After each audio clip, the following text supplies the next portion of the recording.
Job లేక ఇబ్బంది పడుతున్నారా? అయితే మెడికల్ కోడింగ్ మీకు మంచి ఆప్షన్. వెంటనే కాల్ చేసి కోర్సులో జాయిన్ అవ్వండి. నమస్తే, నేను విజయ్. కాశ్మీర్లో పెహల్గాంలో జరిగినటువంటి ఉగ్రవాదుల అటాక్ తర్వాత నిజంగానే పాకిస్తాన్ మీద భారతదేశం దూసుకు వెళ్ళబోతుందా? యుద్ధం చేయడానికి సిద్ధమైపోయిందా? ప్రస్తుతం జరుగుతున్నటువంటి పరిస్థితులు అందుకు అనుగుణంగానే మారుతున్నాయి. దీని గురించి డీటెయిల్గా మాట్లాడదాం. మనతో పాటు ఉన్నారు రిటైర్డ్ ఆర్మీ ఆఫీసర్, అలాగే మేజర్ హర్షవర్ధన్ చావా. నమస్తే సార్. నమస్తే. హర్షవర్ధన్ చావా గారు, ప్రజెంట్ ఉన్న సిచ్యువేషన్ చూస్తే వార్ జరిగే అవకాశం ఎంతవరకు ఉండే ఛాన్సెస్ ఉంది? చూడండి, మనం ఇక్కడుండి ఎంతైనా స్పెక్యులేట్ చేయొచ్చు, కానీ at the end chief of army staff, chief of air staff, chief of naval staff, ఆ తర్వాత మనకి national security adviser, cabinet security committee, ఇంతమంది కలిసి కూర్చొని ఒక డెసిషన్కి వచ్చి ప్రైమ్ మినిస్టర్ ఒప్పుకుంటేనే వార్ జరుగుతుంది. ఇక్కడ మనం చూసుకోవాల్సిన విషయం ఏంటి అంటే, లాస్ట్ కొన్ని సంవత్సరాలుగా ఎప్పుడైతే రష్యా యుక్రెయిన్ వార్ జరిగిందో, లేకపోతే ఇజ్రాయెల్ పాలెస్తీన్ వార్ జరుగుతుందో, ఇది జరిగిన ప్రతిసారి ఇండియా మధ్యలో జోక్యం చేసుకొని మనం వార్ అనే దానికి వెళ్ళకూడదు, మనం ఏదన్నా ఉంటే మాట్లాడుకొని దాన్ని కరెక్ట్ చేసుకోవాలి అని చాలాసార్లు చెప్పిన సందర్భాలు ఉన్నాయి. అలాగ మిగతా వాళ్ళందరికీ చెప్పి ఇప్పుడు మనం వార్కి వెళ్ళగలమా అంటే, మనం ఇది కంటిన్యూస్గా 75 years నుంచి స్ట్రగుల్ అవుతూనే ఉన్నాం. మనం ఫస్ట్ టైమే వార్కి వెళ్ళలేదు. ఇంత మిమ్మల్ని ఎవరన్నా ఇబ్బంది పెట్టిన తర్వాత ఎవరికైనా వార్కి వెళ్ళిపోయి ఫర్ వన్స్ అండ్ ఆల్ ఈ ప్రాబ్లమ్ని క్లియర్ చేయాలి అని చెప్పి ఖచ్చితంగా ఉంటుంది.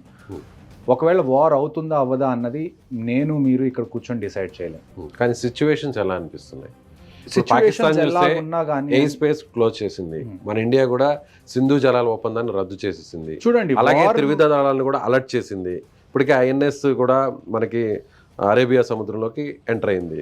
సో ఇవన్నీ సిచ్యువేషన్స్ చూస్తుంటే ఆ ఫైటర్ జెట్స్ కూడా రెడీ అవుతున్నాయి, ఆల్ టీమ్స్ని అలర్ట్ చేశాయి. అంటే ఈ సిచ్యువేషన్ ముందు, వార్ ముందు ఇలాంటి సిచ్యువేషన్స్ ఏమైనా ఉంటాయా? చూడండి, ఒక ఆర్మీ ఆఫీసర్ ఇవన్నీ చూసిన తర్వాత నాకేమనిపిస్తుంది అంటే, అట్లీస్ట్ మేబీ 1.5 month లోపల పెద్దది ఏదైనా ఖచ్చితంగా జరుగుతుంది. ఇప్పుడు ఎలాగైతే పుల్వామా జరిగినప్పుడు మనకి బాలాకోట్ ఎయిర్ స్ట్రైక్స్ జరిగినాయో, ఉరి జరిగినప్పుడు సర్జికల్ స్ట్రైక్స్ ఎలా జరిగినాయో, ఈసారి కూడా ఏదో ఒకటి ఖచ్చితంగా పెద్ద రేంజ్లో చేయడానికి చాలా ఛాన్సెస్ ఉన్నాయి.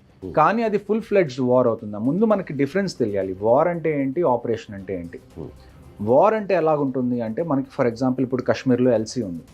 మీరు వార్ చేసి ఆ ఎల్సీని పుష్ చేయొచ్చు, కానీ చిన్న ఆపరేషన్ చేసి మీరు ఆ లైన్ ఆఫ్ కంట్రోల్ని పుష్ చేయడం అంటే కష్టం. వార్ జరుగుతుందా జరగదా అన్నది ఇప్పటికీ నేను కరెక్ట్గా ఒక కంక్లూజన్కి అయితే నేను రాలేదు. కానీ ఒక విషయం మీకు ఖచ్చితంగా ఏం చెప్పగలనంటే, ఒకవేళ వార్ జరిగితే మేము ఇంకా రిజర్వ్ లిస్ట్లోనే ఉన్నాం. ఆర్మీ నుంచి ఎవరు రిటైర్ అయినా కానీ కొన్ని సంవత్సరాల వరకు వాళ్ళు ఆర్మీ రిజర్వ్ లిస్ట్లోనే ఉంటారు. నేను మీకు ఖచ్చితంగా చెప్పగలిగేది ఏంటి అంటే, నేను నాలాంటి ఎంతో veterans we are ready to go. మాకు ఫోన్ కాల్స్ వద్దు, లెటర్స్ వద్దు. మీరు ఒకసారి వచ్చి, ఎప్పుడు 8 o'clock ఈవినింగ్ మోదీ గారు వచ్చి చెప్తారు కదా టీవీలో ఏదైనా ఇంపార్టెంట్ అనౌన్స్మెంట్ ఉంటే, మీరు మాకు జస్ట్ ఆ అనౌన్స్మెంట్ ఇవ్వండి, నెక్స్ట్ డే మార్నింగ్కి మేము మా బెటాలియన్స్లో రిపోర్ట్ చేయడానికి మేమైతే రెడీగా ఉన్నాం. అలా ఛాన్సెస్ ఉంటుంది మామూలుగా? ఒకసారి రిటైర్ అయిన తర్వాత మళ్ళీ రిక్రూట్ చేసుకునే ఛాన్స్ ఉంటుంది? రిక్రూట్ కాదండి, మీరు రిజర్వ్ లిస్ట్లో ఉంటారు. ఎందుకంటే వార్ జరిగినప్పుడు ఏంటి అంటే, మీకు ప్రతి సైనికుడు ఇంపార్టెంటే. మీరు ఎంత మ్యాన్ పవర్ని పూల్ చేసుకుంటే మీకు అంత అడ్వాంటేజ్. ఎందుకంటే ఇప్పుడు ఒక 10 years 11 years నేను ఆర్మీలో చేసి వచ్చాను. కొంతమంది 15 years చేసి రిటైర్ అవుతారు, కొంతమంది 20 years చేసి రిటైర్ అవుతారు. ప్రతి ఒక్కళ్ళ ఎక్స్పీరియన్స్ ఇంపార్టెంటే. అంటే వార్ జరిగినప్పుడు ప్రాణాలు పోవడం అనేది ఖచ్చితంగా జరిగే విషయం. సో ఎవరన్నా చనిపోతే వాళ్ళ ప్లేస్ ఫిల్ చేయడానికి మీకు మళ్ళీ మనుషులు కావాలి. అలాంటి టైం కోసమే రిజర్వ్ అనేది ప్రతి కంట్రీ ఆర్మీ దగ్గర ఒక రిజర్వ్ లిస్ట్ అనేది ఉంటుంది. మీరు ఆర్మీ నుంచి వెళ్ళిపోయిన తర్వాత కొన్ని సంవత్సరాల వరకు మీరు ఆ రిజర్వ్ లిస్ట్లో ఉంటారు.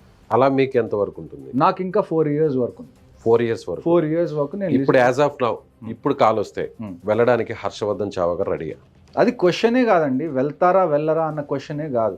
ఇప్పుడు నేను ఒకసారి యూనిఫామ్ వేసుకొని ఈ దేశం కోసం పనిచేసినప్పుడు రెండోసారి మీరు నాకు కాల్ చేసి పిలవాల్సిన అవసరం లేదు. అదొక గౌరవంగా భావిస్తారు.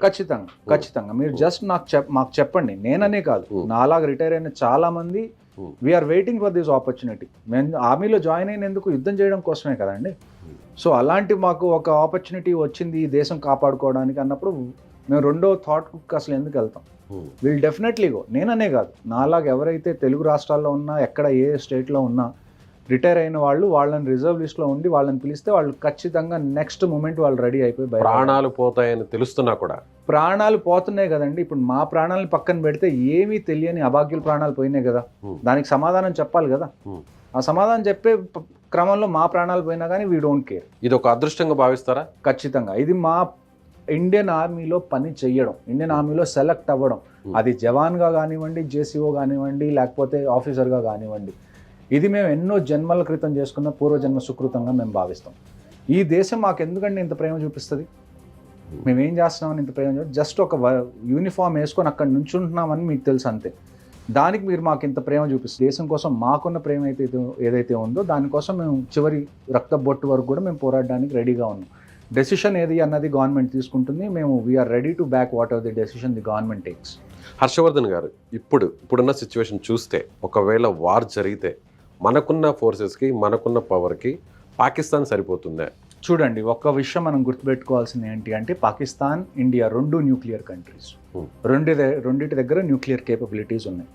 ఇప్పుడు వార్ జరిగి మనం పాకిస్తాన్ మీద గెలిచినా కానీ మనం గెలవాలి అంటే ఎంతో కొంత త్యాగం మన వైపు నుంచి కూడా ఉండాలి. ఎలాంటి త్యాగం?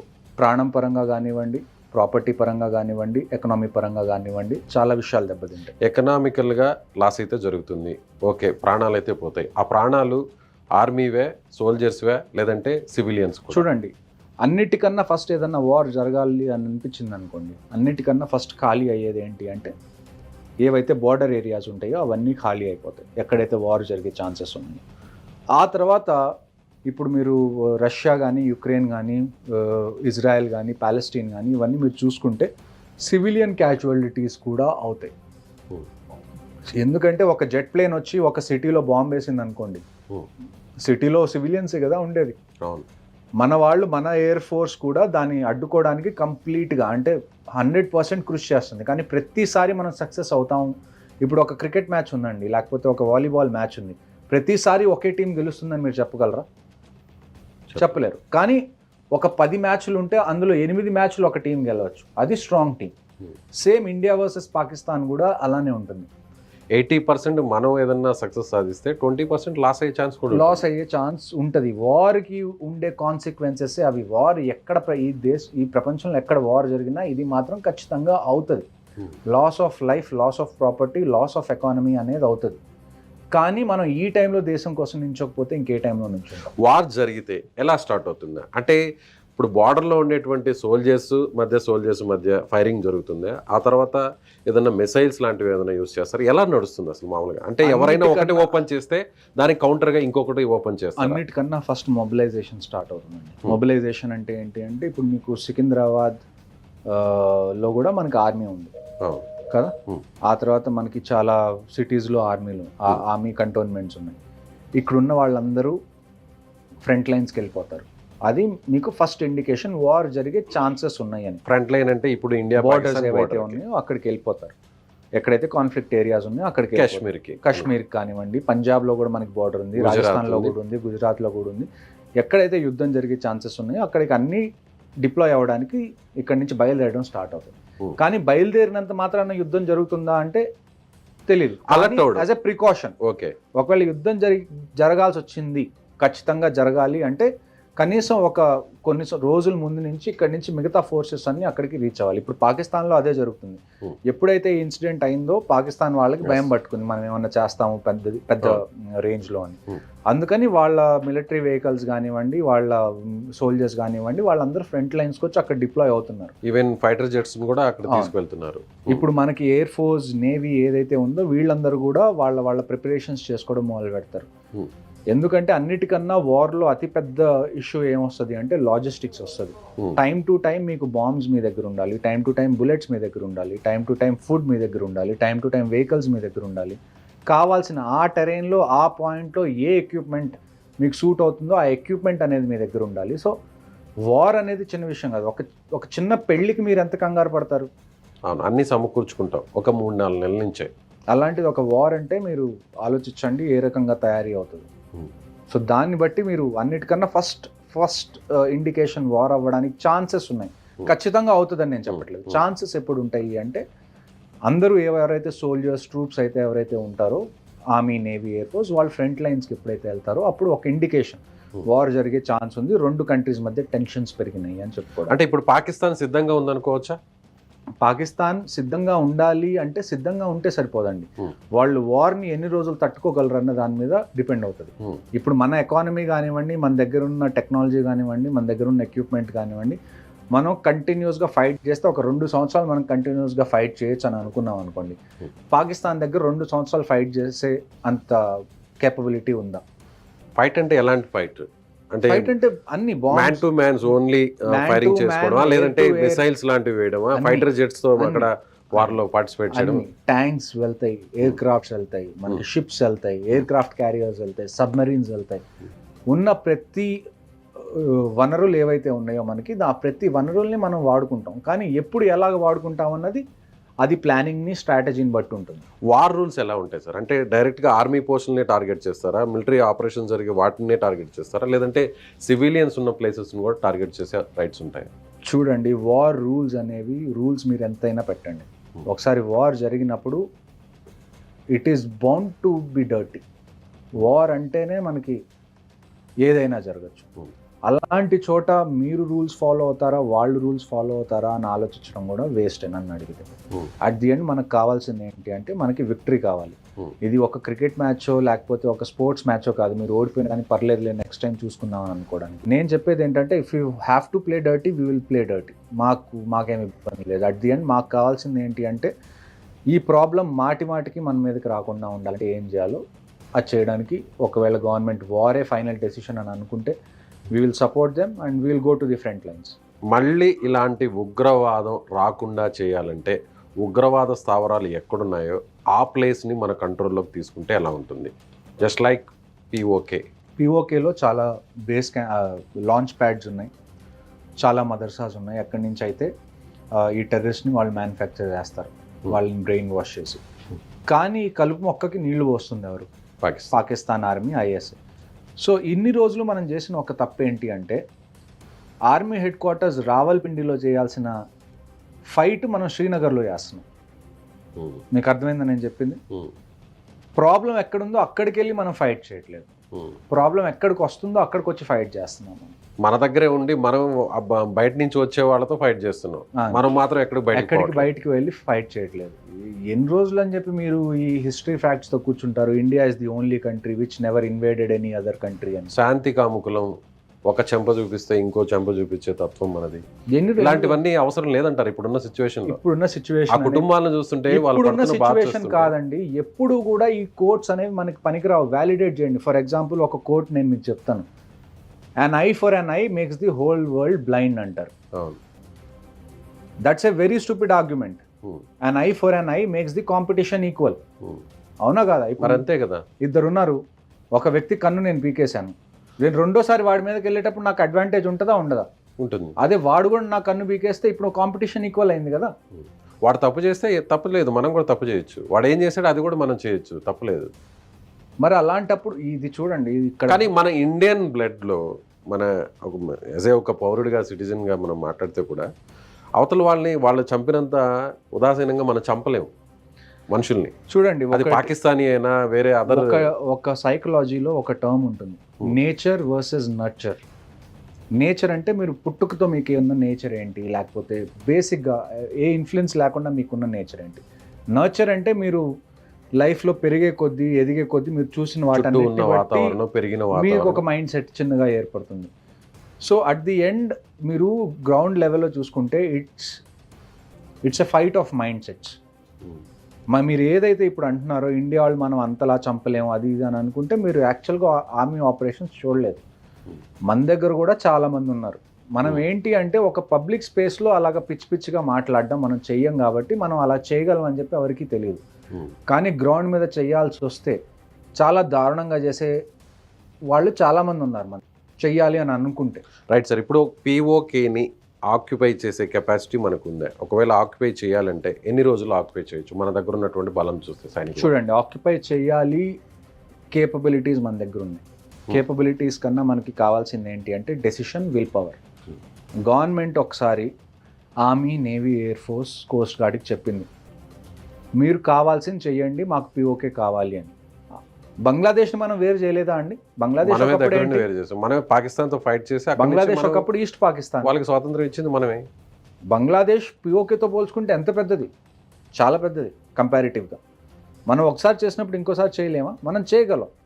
కానీ మనకు దానికి కావాల్సింది ఏంటంటే అన్నిటికన్నా ఇంపార్టెంట్ కేపబిలిటీస్ కన్నా పొలిటికల్ విల్ అనేది చాలా ఇంపార్టెంట్. కానీ ఇప్పుడు ఉన్నటువంటి ప్రభుత్వం ఆ పరంగా డెసిషన్ తీసుకునేటువంటి ఛాన్సెస్ ఉన్నాయనుకోవచ్చు కదా.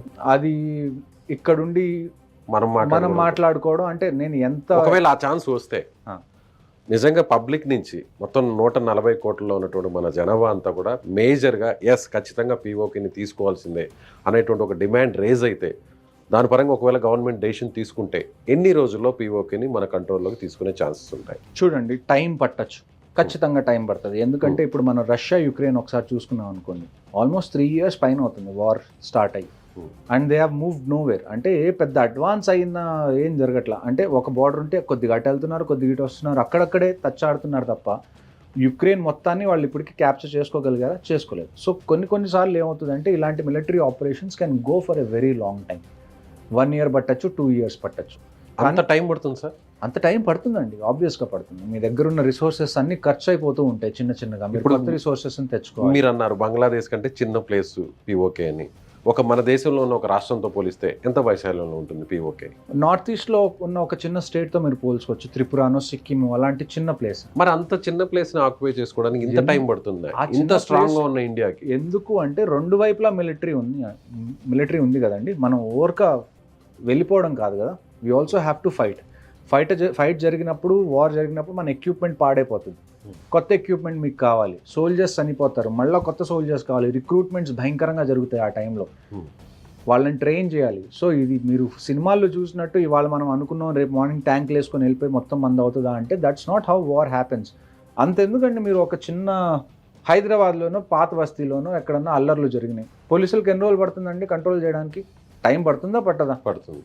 కనీసం ఒక వారం రోజులు మీరు కర్ఫ్యూ విధిస్తే తప్ప అక్కడ సిచ్యువేషన్ కంట్రోల్లోకి రాదు. సో కర్ఫ్యూ విధిస్తే అది. కానీ ఇక్కడ మీరు కర్ఫ్యూ విధించడానికి కూడా లేదు. ఎందుకంటే ఇక్కడ పోలీస్ ఉంది, ఒక్క పోలీస్ డిపార్ట్మెంటే, వాళ్ళే అన్నిటికన్నా టాప్, వాళ్ళు ఏ చెప్తే అది చేయాలి. కానీ మీరు పీఓకే దగ్గరికి వెళ్ళినప్పుడు మీరు ఒక్క ఆర్మీనే కాదు కదా ఉంది, ఎదురుగా మీకు పాకిస్తాన్ ఆర్మీ కూడా ఉంది. So there will be conflict. So మీకు అంత తొందరగా అయిపోతుందా అంటే మూవీస్లో అయినట్టు అలా అవ్వదు. It will take time. నిజంగా అదే జరిగితే సామాన్య పౌరుల మీద కూడా భారం పడే అవకాశం ఉంది. ఇక్కడ కూర్చున్నటువంటి మన తెలుగు స్టేట్స్లో కూడా ప్రతి భారతదేశ పౌరుడి మీద ఆ ఇంపాక్ట్ ఉంటుంది. చూడండి, వార్ అనేది చాలా ఖర్చుతో కూడుకున్నటువంటి విషయం. ఇప్పుడు ఆల్రెడీ ఏదైతే ఎకానమీ ఉందో ఆ ఎకానమీ దెబ్బతింటుంది కొద్ది గొప్ప. దానికి తోడు మనకి ఖర్చు పెరుగుతుంది, మనకి ఎక్విప్మెంట్ కావాలి. కొన్నిసార్లు ఇలాంటి టైంలోనే ఏమవుతుందంటే కొన్ని కంట్రీస్ మన అడ్వాంటేజ్ తీసుకోవచ్చు మనల్ని, ఎందుకంటే మనకి ఎక్విప్మెంట్ తొందరగా కావాలి. అలాంటి టైంలో మనం ఆ కంట్రీస్ని ఎక్విప్మెంట్ అడిగినప్పుడు వాళ్ళు కొన్ని కండిషన్స్ పెట్టచ్చు, ఎందుకంటే వాళ్ళకి తెలుసు వీళ్ళకి ఇప్పుడు అర్జెంట్గా కావాలి అని చెప్పి. సో లాస్ట్ టైం కూడా నేను మీతో మాట్లాడినప్పుడు మేక్ ఇన్ ఇండియా అనేది ఎందుకు ఇంపార్టెంటో అందుకే చెప్పింది. ఒకళ్ళ మీద మనం డిపెండ్ అవుతున్నాము, ఎంత డిపెండ్ అయితే ఇలాంటి కఠినమైన టైం వచ్చినప్పుడు మనకి డిసడ్వాంటేజ్ దానివల్ల. ఇప్పుడు అమెరికా ఉక్రెయిన్ ప్రెసిడెంట్కి జరిగినటువంటి ఆ సంభాషణ ఒక ఉదాహరణగా చెప్పొచ్చా? ఖచ్చితంగా చెప్పచ్చు. ఇప్పుడు యుక్రెయిన్ ఏం చేసి చులకన చేసి మాట్లాడు అప్పటి వరకు అమెరికా సపోర్ట్ ఉంటుందని భావించిన ఉక్రెయిన్కి లాస్ట్లో అందరి ముందు మీడియా ముందు ఆ విధంగా చులకన చేసి మాట్లాడడం. సో ఆ తర్వాత ఇప్పుడు అమెరికా ఇండియాని అలాగ చులకన చేసి మాట్లాడే అంత ధైర్యం ఎవరికి లేదు. అలాంటి రోజు కూడా మనం తెచ్చుకోం. We respect ourselves and we make sure the world respects us. Okay, కానీ మనకి టైంకి అన్నీ దొరుకుతాయా? ఒకవేళ టైంకి దొరికినా బిహైండ్ ద కర్టెన్స్ ఏ రూల్స్ మీద ఒప్పుకోవాల్సి వచ్చింది. సో ఇలాంటివి చాలా ఉంటాయి. సో ప్రతి చిన్న విషయాన్ని స్ట్రాటజీతో ఆలోచించి ఒక కంక్లూజన్కి వచ్చి అప్పుడు ఒక డెసిషన్ తీసుకో. ఒకవేళ అలాంటి సిచ్యువేషన్ వార్ జరిగితే మన వైపు ఏ దేశాలు నిలబడే అవకాశం ఉంది? పాకిస్తాన్ వైపు ఏ కంట్రీస్ ఉండే ఛాన్స్ ఉంది? ఏ కంట్రీస్ నిలబడకపోయినా మనకి పెద్ద ఇష్యూ లేదండి ప్రస్తుతానికి. ఎవరి సపోర్ట్ కూడా అవసరం లేదు. ఎందుకు అంటే ఇది ఎందుకు స్టార్ట్ అయింది ఈ వార్ ఏదో ఇంతకు ముందులాగా మిలిటరీ మీద అటాక్ జరగడం వల్ల ఇలాగా స్టార్ట్ అయింది కాదు. మీరు సివిలియన్స్ని అటాక్ చేశారు.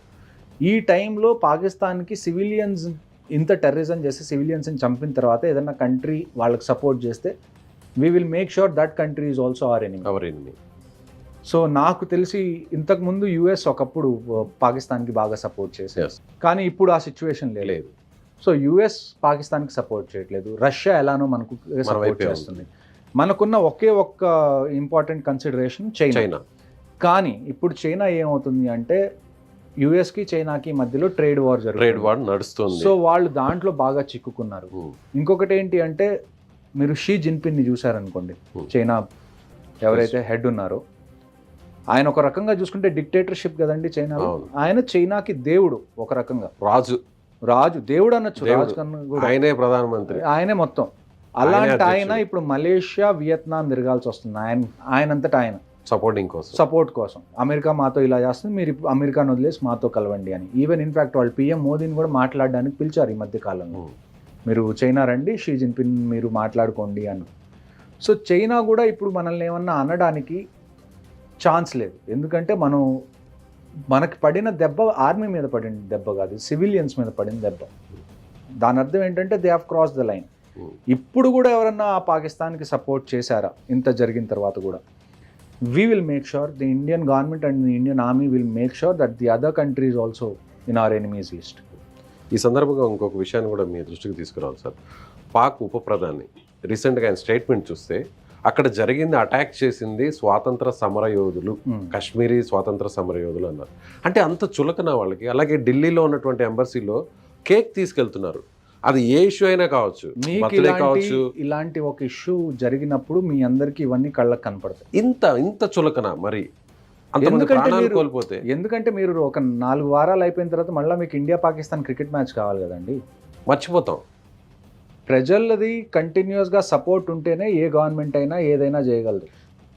మీరు ఇప్పుడు ఇవాళ ఒక 4 రోజులు క్యాండిల్ మార్చ్ చేసేసి 4 నెలల తర్వాత మళ్ళీ మాకు ఇండియా వర్సెస్ పాకిస్తాన్ క్రికెట్ మ్యాచ్లు కావాలి, హైదరాబాద్కి పాకిస్తాన్ క్రికెట్ టీం వస్తే మేము ఎయిర్పోర్ట్ దగ్గరికి వెళ్ళి వాళ్ళ వెనకాల సంకల్ నాపుతామంటే కుదరదు. కానీ నిజంగా నాకు కూడా ఆ పెయిన్ ఉంది సార్. అంటే నేను ఫ్యామిలీతో వెళ్ళాను ఇదే బైసరన్ ప్రాంతానికి, ఎక్కడైతే టూరిస్టులను చంపారో ఆ ప్లేస్లో నా ఫ్యామిలీతో, నా పాపతో ఉన్నాను, పిల్లలతో చాలా ఓపెన్గా ఫ్రీగా. మా పిల్లలు అయితే 2-3 కిలోమీటర్లు తిరుగుతూ 1 గంట వాళ్ళే స్పెండ్ చేసి పిల్లలందరూ. అలాంటి సిచ్యువేషన్ నాకు ఎదురైతే నాకు ఇప్పటికి కూడా నిద్ర పట్టట్లేదు. మీరు ఒక్కసారి చూస్తేనే మీకు ఇలా అనిపించింది. I was there for 3.5 years every day doing the same thing. మీరు ఒక వైపు నుంచి మీకున్న ప్రతి ఎఫర్ట్ మీరు పెట్టడానికి రెడీగా ఉంటారు. అండ్ అట్ ది ఎండ్ ఇలాంటి వాళ్ళు ఎవరో ఒకళ్ళు వచ్చి వాళ్ళని ఫ్రీడమ్ ఫైటర్స్ అంటారు. So it's demotivating for us also. కానీ మోటివేషన్తో జరగదండి పని. మీకు ఒక ఇంపార్టెంట్ విషయం చెప్తాను. 1971లో ఎప్పుడైతే పాకిస్తాన్ వార్ జరిగిందో, ఇండియా పాకిస్తాన్ బంగ్లాదేశ్ని మనం విడదీసామో, ఫీల్డ్ మార్షల్ శామ్ మానిక్షా గారికి వార్ చేయమని చెప్పి ఆల్మోస్ట్ ఒక 1 year ముందు చెప్పారు ఇందిరాగాంధీ గారు. ఫీల్డ్ మార్షల్ శామ్ మానిక్షా గారు ఏమన్నారంటే ఇందిరాగాంధీ మొహం మీద, మీరు ఓడిపోవాలి అని అనుకుంటే నేను రేపే వార్ మొదలు పెడతాను, అలా కాదు మీరు ఖచ్చితంగా గెలవాలి అని అనుకుంటే నాకు ఇంత టైం ఇవ్వండి. ఎప్పుడైతే మాన్సూన్ స్టార్ట్ అవుతాయో, ఎప్పుడైతే నదులు పెద్దగా అయిపోతాయో, అక్కడ ఎప్పుడైతే మనకి కండిషన్స్ ఫేవర్గా ఉంటాయో, ఈ ఫ్యాక్టర్స్ అన్నిటినీ చూసుకొని వార్ చేస్తారు. ఇవాళ అనుకోగానే రేపు మార్నింగ్ అన్ని ట్యాంక్స్ వేసుకొని వెళ్ళిపోతే మీరు చచ్చిపోతారు. There is no point. అంటే మీరు you always fight to win, you don't fight to lose. Just ప్రజల ఎమోషన్స్ మీద ఒక డెసిషన్ అయితే తీసుకోదు ఏ బుద్ధున్న గవర్నమెంట్ అయినా. గవర్నమెంట్ ఎప్పుడు ఎలా డెసిషన్ తీసుకుంటుందంటే చీఫ్స్ అందరినీ పిలుస్తారు, ఆర్మీ, నేవీ, ఎయిర్ ఫోర్స్ వాళ్ళని, నేషనల్ సెక్యూరిటీ అడ్వైజర్ని పిలుస్తారు, డిఫెన్స్ మినిస్టర్ ఉంటారు, ఎక్స్టర్నల్ అఫైర్స్ మినిస్టర్ ఉంటారు. ఎందుకంటే వార్ జరిగిన తర్వాత మనకి వేరే ఏ కంట్రీ దగ్గర నుంచి కూడా ప్రెషర్ రాకూడదు. దాన్ని హ్యాండిల్ చేయాలి అంటే జయశంకర్ గారు వేరే కంట్రీస్ ఫారెన్ మినిస్టర్స్ మాట్లాడుతున్నారు. సో ఇన్ని జరిగిన తర్వాత ఒక డెసిషన్కి వస్తారు. వార్ జరిగినా జరగకపోయినా ఒక విషయం నేను ఖచ్చితంగా చెప్పేది ఏంటంటే వచ్చే 1.5 monthలో పాకిస్తాన్కి ఆన్సర్ అయితే దొరుకుతుంది. ఖచ్చితంగా అది ఏ రూపైనా సరే. కానీ వారే ఇంకా మనకి పర్మనెంట్ సొల్యూషన్ అని అనుకుంటే నేను మీకు ఇందాక చెప్పాను, we are ready to go to the front lines, we are ready to contribute. ఇంకొక డెసిషన్ కూడా తీసుకుంది సార్ గవర్నమెంట్, సింధు జలాల్ని నిలిపివేయడం. సో సింధు వాటర్ని మనం స్టాప్ చేస్తే, ఇండస్ రివర్ని మనం స్టాప్ చేస్తే, ఇప్పుడు చూడండి మొత్తం పాకిస్తాన్కి 6 రివర్స్ ఉన్నాయి. 6 రివర్స్లో 3 రివర్స్ కంప్లీట్గా ఇండియా కంట్రోల్లో ఉన్నాయి. 3 రివర్స్లో 20% ఇండియా దగ్గర ఉన్న 80% మనం పాకిస్తాన్లోకి పంపించాల్సింది ఇండస్ వాటర్ ట్రీటీ ప్రకారం. కానీ ఇప్పుడు ఏంటి అంటే మనం వాటర్ వాళ్ళకి పంపించాల్సిన అవసరం లేదు. కానీ గ్రౌండ్ మీద ఇది ఇంప్లిమెంట్ అవుతుందా అంటే ఇట్ విల్ టేక్ టైం. ఎందుకంటే ఇప్పుడు మనకి గట్టిగా 2 ప్రాజెక్ట్స్ ఉన్నాయి. ఒకటి జేలం ట్రిబ్యూటరీ కిషన్ గంగా అని ఒకటి ఉంటుంది, ఒకటి చెనాబ్ మీద ఒక project, Kishan Ganga hydro electric project ఉంది, ఇంకొకటి బగ్లియాపూర్ హైడ్రో ఎలక్ట్రిక్ ప్రాజెక్ట్ ఉంది. ఈ హైడ్రో ఎలక్ట్రిక్ ప్రాజెక్ట్స్లో ఏమవుతుంది అంటే మనకి స్టోరింగ్ కెపాసిటీ అనేది పెద్ద ఎక్కువ ఉండదు, ఎందుకంటే వాటర్ మీకు కంటిన్యూస్గా రన్ అవుతేనే టర్బైన్స్ తిరిగితే మీకు అలానే ఎలక్ట్రిసిటీ అనేది ప్రొడ్యూస్ అవుతుంది. సో ఇమీడియట్గా మనం ఆ జలాలను ఆపగలమా అంటే మన దగ్గర గ్రౌండ్ మీద ఇన్ఫ్రాస్ట్రక్చర్ ఇంకా లేదు. కానీ ఇప్పుడున్న కన్స్ట్రక్షన్ టెక్నిక్స్ కానివ్వండి, టెక్నాలజీ పెరగడం వల్ల ఇంతకు ముందుతో పోల్చుకుంటే మనం చాలా తొందరగా ఇవన్నీ కన్స్ట్రక్షన్ చేయగలం. So maybe 4 to 5 years or 6 years down the lane మనం ఏదైతే ఇవాళ ఒక డెసిషన్ తీసుకున్నాం ఆ డెసిషన్ని ఫుల్ ఫ్లెజ్డ్గా ఇంప్లిమెంట్ చేయడానికి విల్ టేక్ సమ్ టైం. ఇది తాత్కాలికమైన నిర్ణయం అనుకోవచ్చా, లేదంటే పర్మనెంట్ డెసిషన్ అనుకోవచ్చా? తాత్కాలికమైన నిర్ణయం ఉండకూడదని నేను అనుకుంటున్నానండి. ఎందుకంటే మీకు 1965 వార్లో జరిగిన ఒక ఇన్సిడెంట్ చెప్తాను. 1965 వార్లో పేటెంట్ ట్యాంక్స్ అని చెప్పి అమెరికా యూఎస్కి పేటెంట్ ట్యాంక్స్ ఇచ్చింది. ఆ టైంలో ఆ ట్యాంక్స్ చాలా సుపీరియర్ అనుకునేవాళ్ళు, అంటే ప్రపంచంలోనే అన్నిటికన్నా బెస్ట్ ట్యాంక్స్ అనుకునేవాళ్ళు. అలాంటి ట్యాంక్స్ని మనం 100 ట్యాంక్స్ని దాన్ని ఏమంటారు చల్లా చెదురు చేశాం. అసలుత్తర్ అనే ప్లేస్, పంజాబ్లో అసలుత్తర్ అనే ప్లేస్ ఉంది. ఆ ప్లేస్నే graveyard of Patton tanks అంటారు. అది ఎలా చేసామంటే ఎప్పుడైతే ట్యాంక్స్ ఇండియాలోకి వచ్చినాయో, పొలాల మీదుగా ట్యాంక్స్ వస్తున్నప్పుడు అక్కడ ఒక కెనాల్ ఉంది, ఇచ్చోగిల్ కెనాల్ అని. ఆ కెనాల్ని మనం పేల్చేసాం. పేల్చేసినప్పుడు ఏమైంది అంటే ఆ కెనాల్లో ఉన్న నీళ్ళన్నీ ఆ ఫీల్డ్స్లోకి ఫ్లడ్ అయిపోయి ఆ ట్యాంక్స్ కదలలేని పరిస్థితి, వాళ్ళకి ఆ చైన్స్కి ట్రాక్షన్ దొరకట్లా. సో ఆ టార్గెట్స్ అన్ని స్టేబుల్ టార్గెట్స్ అయిపోయినాయి ట్యాంక్స్. మనం వాటి మీద ఏం చేయడం చాలా ఈజీ అయిపోయింది. సో వాటర్ అనేది మనం వెపన్ లాగా యూస్ చేసుకోవాలి, ఇప్పుడు కాకపోయినా ఎప్పుడైనా కానీ. పాకిస్తాన్లో ఒకడు అన్నం తింటున్నాడా లేదా అన్నది మనం నీళ్ళు వదిలిపెడుతున్నామా లేదా అన్న దాని మీద డిసైడ్ అయితే తప్ప వాళ్ళు కంట్రోల్లో ఉండరు. Right sir, thank you so much. So ఇది మేజర్ హర్షవర్ధన్ చావా గారు చెప్తున్నట్టుగా ప్రతి విషయాన్ని కూడా ఆయన చెప్తున్నటువంటి ప్రతి మాట కూడా అందరూ కూడా ప్రతి మాటను కూడా ఆలోచించాలి. నిజంగా ఇప్పుడున్న సిచ్యువేషన్ అలాంటి పరిస్థితులు వస్తే ప్రభుత్వం సిద్ధంగా ఉండాలి, ఆర్మీ కూడా సిద్ధంగా ఉండాలి, అలాగే ప్రజల సపోర్ట్ కూడా పూర్తి స్థాయిలో ఉండాలి. ఎస్, మీరేమనుకుంటున్నారు? మీ కామెంట్ని ఖచ్చితంగా తెలియచేయండి. Thank you so much.